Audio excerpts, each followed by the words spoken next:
Film ini dimulai dengan memperlihatkan seorang remaja putri bernama Elizabeth Thomas berumur 15 tahun. Dia tampak tergesa-gesa mengemasi beberapa barang ke dalam tasnya. Datanglah sang adik yang bernama Lily. Melihat tingkah laku kakaknya yang tidak biasa, Lily pun bertanya, apakah Beth baik-baik saja? Beth menjawab, semuanya baik-baik saja. Beth lantas memeluk adiknya itu dan mengatakan bahwa dirinya menyayangi Lily. Setelah itu Beth berjalan menuju keluar. Dia berpesan kepada kakak perempuannya yang sedang asik bermain handphone untuk menelpon polisi jika dia belum juga pulang setelah melewati jam 9 malam. Kakaknya yang diketahui bernama Don itu pun tidak terlalu peduli dengan apa yang dikatakan oleh Beth. Apa yang sebenarnya terjadi dengan Beth?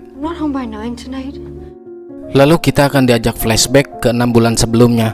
Elizabeth saat itu pergi seorang diri untuk mendaftarkan ke sekolah SMA barunya yang terletak di wilayah Maury County, Tennessee. Diketahui orang tua Beth baru saja bercerai, dan ini merupakan transisi besar karena ibu Beth mendidik dia dan saudara perempuannya di rumah. Setelah perceraian kedua orang tuanya, Beth menjadi penanggung jawab penuh atas adiknya. Kakak perempuannya tidak bisa diandalkan. Beth juga memiliki kakak laki-laki yang bernama Ben. Akan tetapi Ben jarang ada di rumah karena dia sibuk bekerja di luar kota. Jadi mereka ini 4 bersaudara. Yang pertama Ben, Dawn, Elizabeth, dan Lily. Ayahnya yaitu Ed juga jarang ada di rumah karena sibuk bekerja.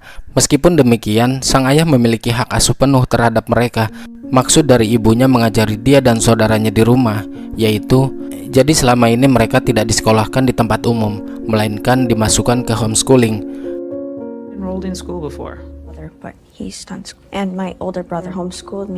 Bisa kita lihat, perilaku Elizabeth tampak seperti kebingungan ketika berada di kantin sekolah. Baginya mereka cukup asing. Tidak hanya itu saja, bahkan di hari pertama dia masuk sekolah, Elizabeth mendapatkan kata-kata yang tidak pantas dari mereka. Mereka menganggap Elizabeth sangat aneh, freak. Sepulangnya dari sekolah, dia dibuat kesal oleh kelakuan kedua saudaranya yang tengah bermain lari-larian di ruang tengah. Kemudian Lily memberitahu bahwa ayah mereka malam ini akan pulang. Elizabeth pun lantas memeriksa penerangan di setiap ruangan rumahnya dan mendapati satu ruangan yang lampunya mati. Dia mencoba memperbaikinya, namun tidak kunjung menyala, hingga dia menghubungi Ben untuk membantu memperbaiki lampu itu. Namun Ben tidak bisa pulang karena masih sibuk dengan pekerjaannya. Can you just come by? Change my shifts. Look, I'm sorry, I'll try, but I gotta go. Setelah itu, Beth memasak di dapur untuk menyambut kedatangan ayahnya. Ketika sedang mengiris sayuran, secara tidak sengaja jarinya terkena pisau. Di waktu yang bersamaan dan berpamitan untuk pergi keluar, dia berjanji tidak akan sampai larut malam. Keesokan harinya terlihat Elizabeth yang sudah masuk ke dalam kelas, yang mana seorang guru biologi bernama Cummins yang sering dipanggil Ted memperkenalkan Elizabeth kepada siswa lainnya. Come on, Mr. Cummins, Beth or Liz? Di waktu jam istirahat, Elizabeth yang sedang menyendiri dihampiri oleh Ted. Ted merasa kasihan karena Beth belum bisa berbaur dengan siswa lainnya. Di sini Ted berusaha untuk mengakrabkan dirinya, memberikan gambaran ketika dia pertama kali mengajar di sekolah ini. Apa yang Elizabeth alami saat ini adalah suatu hal yang wajar bagi orang baru, apalagi dia sebelumnya tidak pernah belajar di sekolah umum. Yang hal itu tentu membutuhkan proses untuk bisa bersosialisasi. Jadi Beth jangan berkecil hati.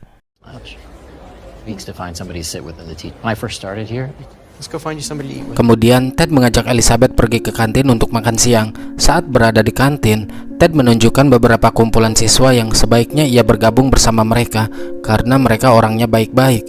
Elizabeth pun langsung menghampiri para siswa itu dan berkenalan dengan mereka. Hi.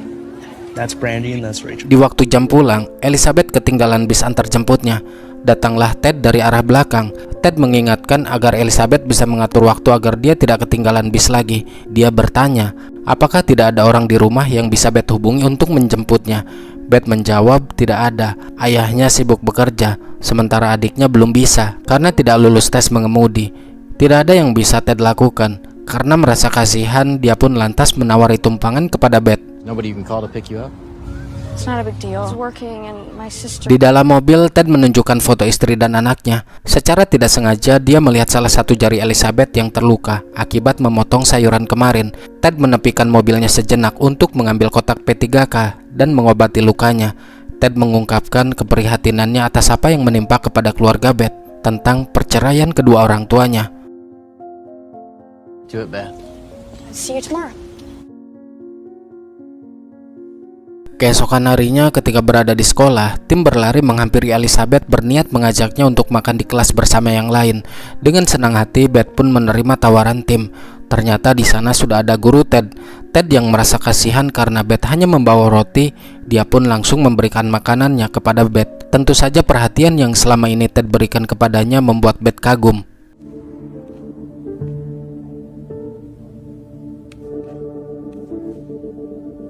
Malam telah tiba. Ketika sedang makan malam bersama, Beth memberi sebuah kabar gembira kepada keluarganya bahwa dirinya telah lulus ujian matematika untuk pertama kalinya.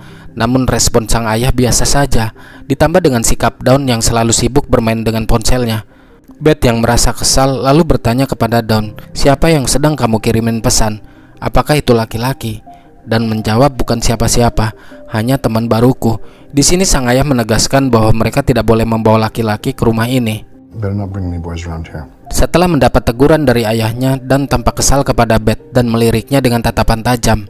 Di tempat yang berbeda, Ted sedang melakukan makan malam bersama dengan istrinya yang bernama Connie. Di sana dia mulai menceritakan mengenai salah satu muridnya yang bernama Elizabeth, yang dimana dia merasa prihatin atas kondisi keluarga mereka, terutama perceraian kedua orang tuanya.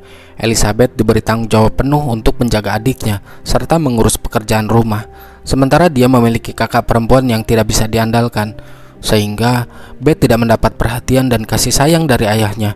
Tujuan Ted menceritakan kondisi Beth kepada sang istri hanya meminta izin untuk bisa membawanya ke gereja. Tentu saja niat baik itu diizinkan oleh Connie, bahkan didukungnya. Sang istri sangat bangga mempunyai suami seperti Ted yang memiliki jiwa besar. Got a big heart, Mr. Cummins. That's what I love about you. Hal itu pun Ted sampaikan kepada Elizabeth di keesokan harinya saat jam pelajaran selesai. Tentu Beth senang dengan ajakan dari gurunya tersebut, karena berangkat beribadah adalah sesuatu yang baik. Dia akan menjemput Beth di rumahnya tepat di jam 9 pagi. Right, now, don't be late. Singkat cerita, terlihat mereka bertiga, Ted, Connie, dan Elizabeth keluar dari mobil. Sebelum masuk ke dalam gereja, mereka memberikan sebuah hadiah berupa Alkitab kepada Elizabeth. Beth pun sangat senang dan mengucapkan terima kasih kepada pasangan suami istri tersebut. Thank you. It's so nice here. Next outside school. Very churchy. Sepulangnya dari gereja, Beth mendapati adiknya sedang bersedih di depan rumah. Dia bertanya apa yang terjadi. Lily menjawab bahwa dia diolok-olok temannya di sekolah. Temannya mengatakan suatu hal yang buruk tentang ibu mereka. Tidak hanya itu saja, dirinya dibully secara verbal dengan mengatakan sampah. Tidak ingin adiknya berlarut dalam kesedihan, Beth pun menenangkannya. Perhatian Ted kepada Elizabeth selama ini membuatnya bisa lebih terbuka. Di sekolah, dia mulai menceritakan apa yang dialami oleh adiknya kemarin. Mendengar curhatan dari Beth, gurunya itu pun lantas memuji kedewasaannya. Padahal umur dia masih 15 tahun, tapi Beth sudah memiliki pikiran yang luar biasa. Di momen inilah, Beth merasa risih kepada Ted setelah dia mengatakan sesuatu yang tidak sepantasnya diucapkan. Ted berkata bahwa Beth terlihat sangat cantik jika dalam keadaan tanpa mengenakan pakaian. Beth pun terkejut dengan pernyataan guru biologinya itu. I'm really impressed by how much I have to remind myself you're only 50. Sometimes a woman. You're in it. I bet you look really good. Atas ucapannya kemarin, Ted pun meminta maaf. Dia tidak ingin membuat Elizabeth tidak nyaman saat berada di dekatnya. Namun Elizabeth tidak mempermasalahkan hal itu. Elizabeth juga berjanji tidak akan memberitahu siapapun. Di sini Ted mencoba mempermainkan psikolognya yang rapuh. Dia tahu bahwa gadis remaja yang ada di hadapannya itu kurang mendapat kasih sayang dari orang tuanya, terutama sang ayah. Dia berusaha merayu dan menyanjung Elizabeth hingga dia tersipu malu. Dari adegan ini kita bisa belajar betapa pentingnya sosok sang ayah bagi kehidupan anak perempuannya, agar mereka tidak mudah percaya kepada pria yang baru dikenalnya. Kalian pernah dengar sebuah pepatah yang mengatakan bahwa cinta pertama anak perempuan adalah ayahnya. Dan itu memang benar adanya. Dengan cara menunjukkan kasih sayang dan perhatian kepada mereka, mereka akan merasa aman dan nyaman. Dan tentunya akan tumbuh menjadi seorang wanita yang tegas, percaya diri dan cerdas, tidak mudah kemakan rayuan orang asing. Perlahan, Ted mencoba meraih tangan Elizabeth, lalu menciumnya. Beth hanya bisa diam dan menerima perlakuan dari gurunya itu.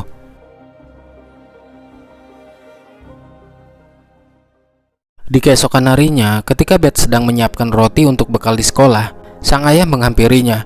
Ed berkata bahwa dirinya akan pulang larut malam karena mengambil shift ganda.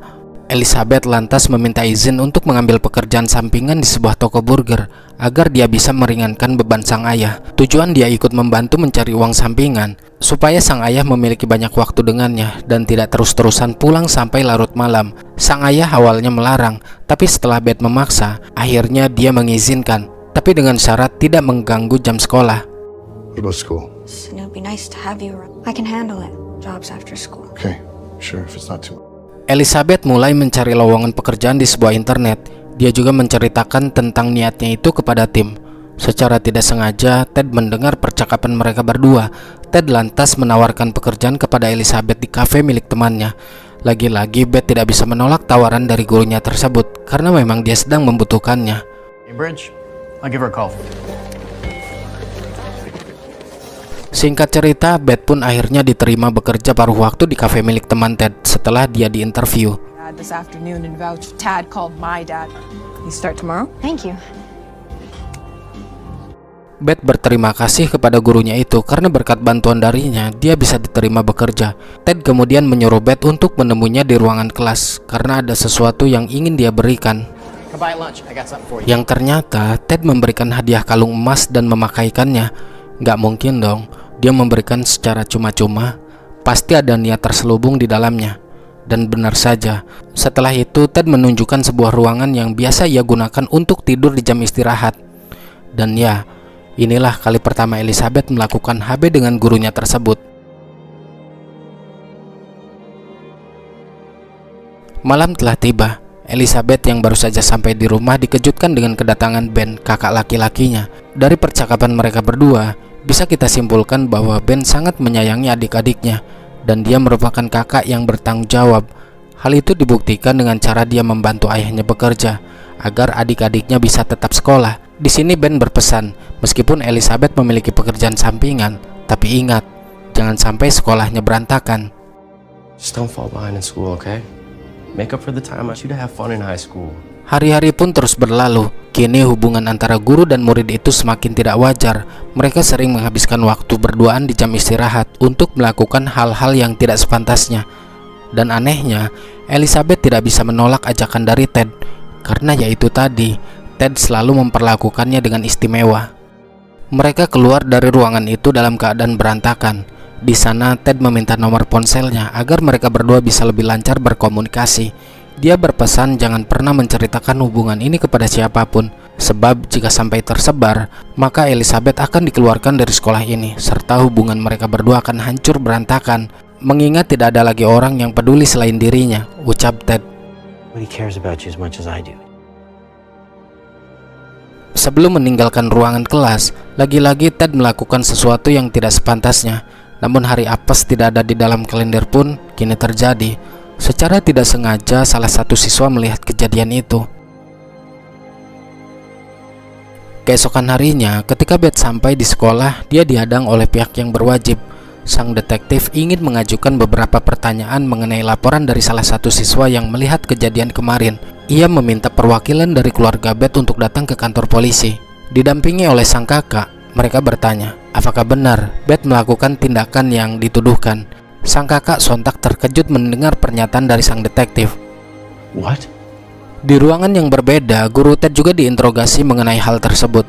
Ted menjawab bahwa tuduhan itu tidak benar. Hubunganku dengan Elizabeth hanya sebatas guru dan murid, tidak lebih dari itu. Dia adalah anak dari keluarga yang bermasalah. Jadi, apa salahnya jika aku memberinya perhatian ekstra, ucap Ted. Perhatian ekstra yang seperti apa? Mereka bertanya. Ted menjawab seperti ke gereja, hanya untuk menemukan kenyamanan dan ketenangan, memberinya Alkitab, dan masih banyak perhatian yang ia berikan kepada Elizabeth, mengingat Beth belum pernah bersekolah di sekolah umum, dan itu perlu adaptasi dengan siswa lainnya. Sang detektif mengungkapkan kejanggalannya, bahwa apa yang Ted berikan berupa perhatian kepada Elizabeth itu sesuatu yang tidak wajar dan berlebihan. Man, it's a little unusual for...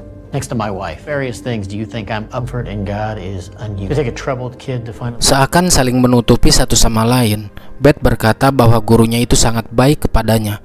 yang dimana dia selalu memberikan dukungan moral di saat tidak ada orang lain yang mempedulikannya. Dia satu-satunya orang yang bisa mengerti keadaanku. One who I could talk to, but he's really the only one. Karena penyelidikan dianggap belum selesai, sang detektif melarang mereka berdua untuk saling bertemu satu sama lain sampai semuanya menjadi jelas. Zed understood while we conduct our investigation. You're not to have any contact. Ketika berada di luar, Ben menanyakan kebenarannya kepada adiknya itu. Ben menjawab hubungan dia dan guru Ted hanya sebatas teman saja, tidak lebih dari itu. Meskipun Ben tidak pernah bersekolah di sekolah umum, tapi dia tahu betul bahwa apa yang Ted lakukan kepada sang adik itu tidaklah wajar. Merasa kesal, Ben menjawab. So there's nobody else for me, Ben. Kabar itu pun dengan cepat menyebar luas di kalangan para siswa. Di kantin, Beth dijauhi oleh teman-temannya. Mereka menatapnya dengan tatapan aneh. Sepulang dari sekolah, Elizabeth langsung menghampiri Ted. Dia sangat panik dengan situasi saat ini. Ted lantas membawanya ke suatu tempat. Di sana Elizabeth menangis karena dia semakin dijauhi dan tidak memiliki teman. Bahkan teman-temannya memanggil dengan sebutan wanita nakal. Namun Ted berusaha untuk menenangkan hati Elizabeth. Dia yakin mereka bisa melalui semua rintangan ini. Let them tear us apart. Di keesokan harinya, ketika guru Ted akan masuk ke dalam sekolah, dia pun langsung dihampiri oleh kedua petugas polisi yang terlebih dulu menunggunya. Yang mana ternyata petugas polisi telah mengetahui bahwa kemarin mereka telah bertemu dan pergi menggunakan mobil. Ted tidak sadar bahwa di atas sana terpasang kamera CCTV yang mengarah ke seluruh halaman. Pada malam hari, Elizabeth yang sedang bekerja tiba-tiba dihubungi oleh Ted agar menemuinya di luar. Beth pun bergegas ke parkiran mobil. Setelah bertemu dengan Ted di dalam mobil, Ted mengutarakan niatnya untuk kabur dan menjauh dari semua ini agar mereka tetap bisa hidup bersama. Beth bingung harus berbuat apa. Gimana dengan keluarganya? Sementara dirinya tidak bisa meninggalkan mereka begitu saja. Lagi-lagi di sini Ted mencoba bermain dengan psikolognya. Dia berkata, mereka saja tidak menghargai dan mendukungmu. Jadi untuk apa kamu masih mempedulikan mereka? Meski sudah dibujuk dan dirayu dengan berbagai cara, Beth tetap menolak. Ted terus meyakinkan bahwa semua ini akan baik-baik saja. Mereka harus segera pergi dari kota ini karena dia sudah dipecat dari pekerjaannya menjadi seorang guru. Emily, I can't just leave. Doesn't appreciate and supporting your family. That I'm doesn't. sorry. I didn't. Yang pada awalnya Beth menolak ajakan dari Ted untuk kabur, namun setelah mengancam akan mengakhiri hidupnya sendiri, akhirnya Beth mencoba untuk memikirkan kembali tawaran tersebut. No, don't say that. Please, come with me. Setelah pertemuan itu, kita diperlihatkan dengan Ted yang sedang makan malam bersama sang istri. Ia memberitahu bahwa esok dirinya akan pergi ke Franklin untuk melamar pekerjaan, sekaligus meminta izin untuk meminjam mobilnya. Connie yang sudah tahu mengenai skandal suaminya yang telah berselingkuh dengan seorang bocah berumur 15 tahun pun tidak peduli dengan apa yang diperbuat oleh Ted. Meskipun demikian, dia tetap meminjamkan mobilnya. Lalu kita akan diajak ke scene awal film, yang dimana Elizabeth berkata kepada kakaknya, jika dirinya belum pulang melewati jam 9 malam, segera hubungi polisi. Tapi di sini dia tetap cuek dan malah asik bermain ponselnya. Singkat cerita, Elizabeth pun dijemput oleh Ted saat dia sedang bekerja. Beth terkejut melihat ada pistol di dalam mobilnya. Di sini Ted meyakinkan bahwa dirinya akan menjaga Elizabeth dengan baik. You have to trust me. Promise I'll take care of you. Dan menghubungi ayahnya agar segera pulang karena Elizabeth belum juga tiba di rumah. Ketika sang ayah sampai di rumah, dia segera melaporkan kepada polisi. Para polisi dengan cepat langsung menanggapinya. Apalagi sebelumnya Ted sempat terlibat masalah. Jadi menurut polisi ini merupakan masalah yang serius. Seorang sheriff wanita menanyakan kepada pemilik restoran tempat Elizabeth bekerja. Ownernya itu bilang di jam 7 pagi dia istirahat dan tidak pernah kembali. Beberapa kali dia mencoba menghubunginya, tapi selalu masuk ke pesan suara. Kemudian para kepolisian mulai mengembangkan kasus ini. Mereka akan mengumumkan Amber Alert di 4 wilayah negara bagian. Jadi Amber Alert itu adalah sistem peringatan yang digunakan untuk mencari anak-anak yang hilang atau diculik. Sistem ini dirancang untuk meminta bantuan kepada masyarakat serta melibatkan masyarakat dalam pencariannya. Datanglah Connie ke kantor polisi untuk dimintai keterangan perihal kemana perginya Ted suaminya. Connie juga memberikan secari kertas yang ditulis oleh Ted sebelum dia menghilang.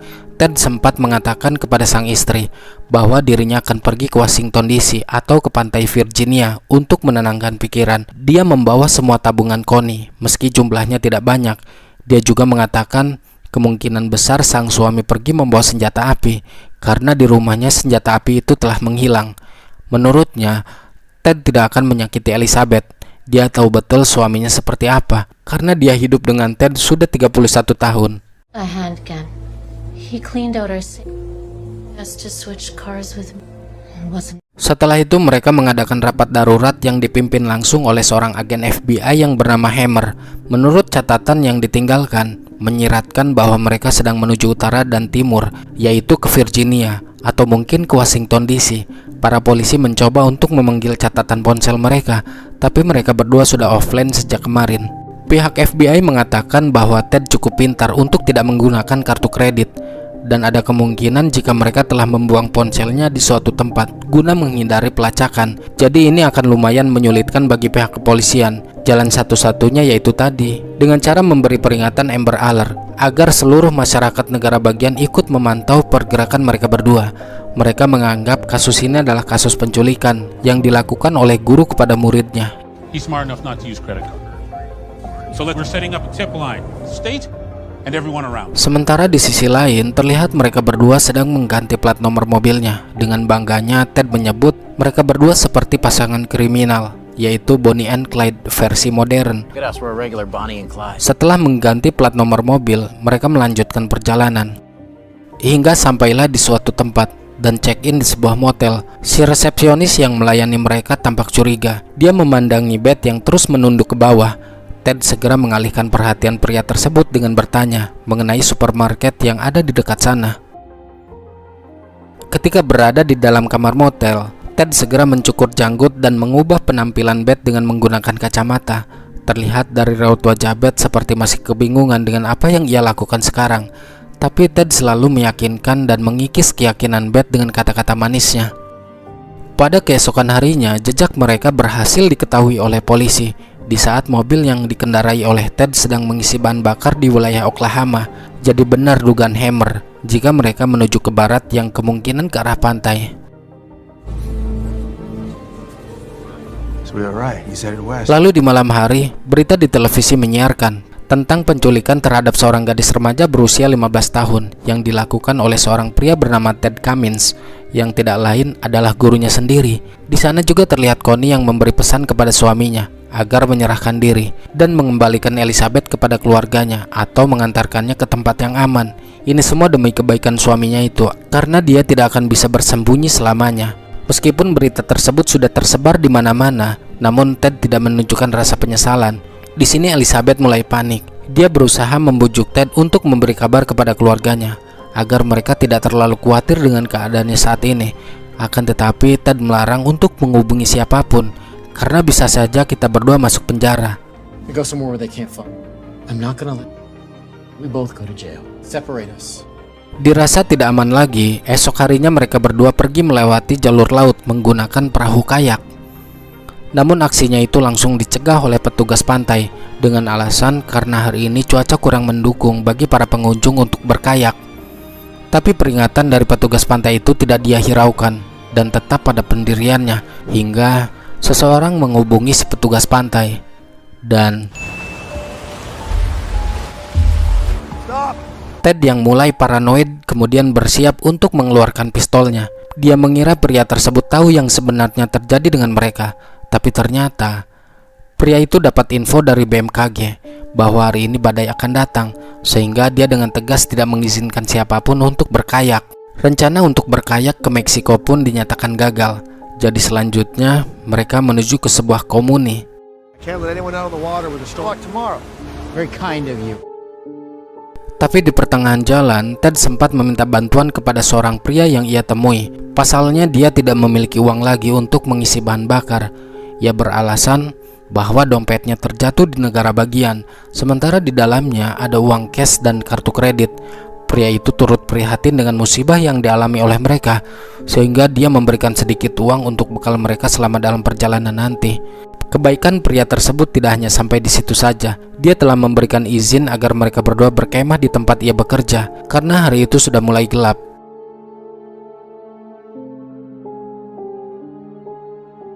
Singkat cerita, mereka berdua pun sampai di sebuah komune. Jadi komune itu suatu bentuk komunitas atau masyarakat yang hidup bersama dan berbagi sumber daya seperti tanah, uang, dan fasilitas.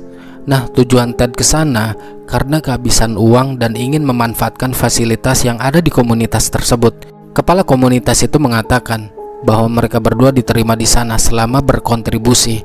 Ya, maksudnya mereka boleh tinggal, tapi harus bekerja. Ted dan Beth menggunakan nama samaran, dan dia mengaku bahwa Beth adalah istrinya. We'll fit in here just fine.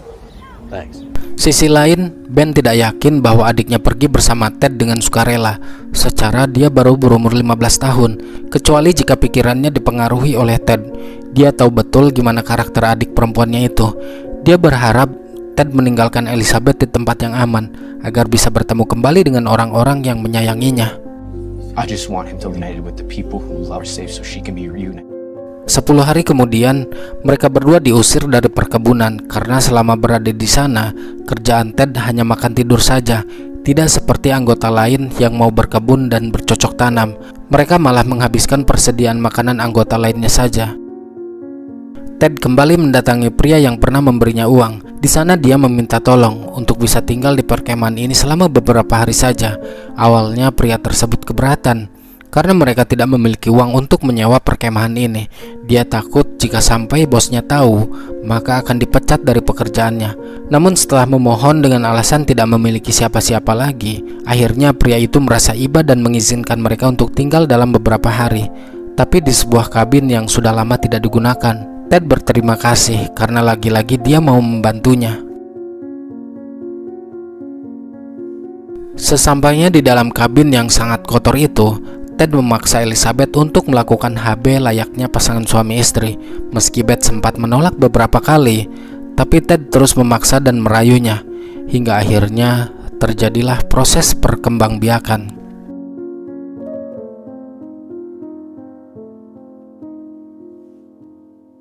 Pada keesokan harinya, Beth meminta pulang ke Tennessee karena sudah kehabisan uang. Lagi pula dia juga belum mendapat kejelasan dari Ted kemana mereka selanjutnya akan pergi. Namun Ted menolak ajakan Elizabeth karena dia sekarang sudah menjadi buronan polisi dan FBI. Ted lantas keluar kabin untuk mencari sarapan. Dia berpesan agar Elizabeth tidak pergi kemana-mana selama dirinya tidak ada. Ketika sedang berada di luar, Ted merasa tidak enak seperti ada seseorang yang mengawasinya. Dan benar saja, kabin mereka telah dikepung oleh pasukan khusus dari FBI. Para FBI mendapat informasi mengenai keberadaan mereka berdua dari seorang pria penjaga bumi perkemahan yang sempat menolongnya kemarin. Ted tidak bisa berbuat banyak dan segera menjatuhkan senjatanya. Now turn around. Keep coming. Walk back slowly. We got. Stop there. I got shit. Any other? I need you to exit. Singkat cerita, Elizabeth pun kini pulang ke rumah. Di sana sudah banyak para wartawan yang ingin meliput kasus tersebut. Namun Ed segera membawa putrinya masuk, dan keluarga yang sudah menunggu akhirnya senang melihat Elizabeth kembali dengan selamat setelah hilang selama 38 hari. Karena tidak mendapat jawaban selama berhari-hari, para wartawan berspekulasi mengenai hilangnya Elizabeth. Ada yang mengatakan bahwa dia diculik, ada juga yang mengatakan dia pergi bersama Ted atas dasar suka sama suka dan secara sukarela. Tidak berselang lama, Ben yang baru saja tiba langsung mengusir para wartawan yang sudah mengganggu ketenangan keluarganya. Dia berusaha mati-matian untuk melindungi adik tercinta.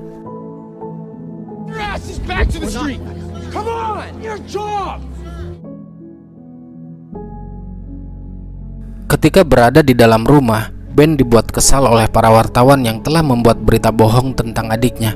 Beth yang mendengar hal itu lantas berkata bahwa mereka wartawan tidak salah. Memang seperti itu adanya. Dia pergi bersama Ted, tidak ada paksaan. Itu semua dia lakukan sebab merasa nyaman bersama Ted. Apalagi selama ini tidak ada orang yang peduli terhadap dirinya. Mereka semua sibuk dengan urusan masing-masing. Merasa ada sesuatu yang aneh dengan adiknya, sang kakak berencana untuk membawanya ke psikiater untuk menjalani terapi. Namun sebelum itu, dia memberikan beberapa buku untuk dia baca agar pikiran dan hatinya menjadi lebih tenang.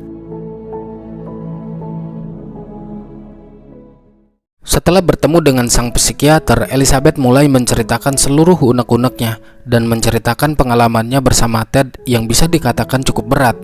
Dia ingin hidup normal seperti biasa, tanpa banyak wartawan di sekelilingnya. Bagian terburuk yang tidak bisa dia ceritakan kepada siapapun, yaitu bahwa dirinya masih merindukan sosok Ted yang selalu ada untuknya, walaupun itu hanya sekedar mengobrol. Karena dia merasa tidak memiliki seseorang untuk mendengarkannya, pergolakan batin ini membuat dia dilema. Apa yang sebenarnya terjadi? Anybody can't say that, which I is talking to him. Still misses. Sang psikiater mulai menjelaskan apa yang dialami oleh Elizabeth, seorang wanita berumur 15 tahun yang bisa dikatakan masih sangat labil. Orang seperti Ted sudah sering ia jumpai, seorang manipulator yang kerap kali memanipulasi korban-korbannya. Biasanya dia mempelajari dulu latar belakang targetnya. Setelah menemukan kelemahan si target, dia langsung gerak cepat. Dalam hal ini, Ted menempatkan dirinya adalah orang satu-satunya yang peduli terhadap permasalahan yang dialami Elizabeth, membangun chemistry dengan cara mengobrol, dan membuat Elizabeth nyaman. Kalau sudah dalam zona nyaman, tanpa dia sadari, pasti akan menuruti semua perkataannya. Itulah cara kerja seorang manipulator seperti Ted, agar Elizabeth sepenuhnya percaya. Dan benar saja, itulah yang dirasakan Beth. Dia pun kini merasa lebih lega setelah berkonsultasi dengan psikiater tersebut. Because he felt that way because doing was best for you into thinking that what he was. Shouldn't I feel better now? Beberapa bulan kemudian, kita diperlihatkan Elizabeth yang sudah dalam tahap membaik dari masa-masa traumanya. Dia kini sudah mendapatkan pekerjaan baru. Ben, kakak laki-lakinya, juga ikut membina sang adik dengan cara keluar dari pekerjaan agar dia selalu ada untuknya. Kasus ini menuai pro dan kontra di kalangan masyarakat. Sebagian dari mereka ada yang membela, sebagian lagi ada yang menyalahkan Elizabeth karena mereka menganggap bahwa Elizabeth adalah seorang pelakor. Untungnya senior dia di tempat kerja yang juga merupakan teman satu sekolahnya dulu baik kepadanya. Tidak henti-hentinya hujatan demi hujatan terlontar di beberapa platform sosial media yang dimana mereka menyalahkan Elizabeth. Mereka merasa yang seharusnya dihukum adalah si wanita karena telah menggoda seorang laki-laki yang sudah beristri. Tentu saja hal itu membuat dia sangat sedih.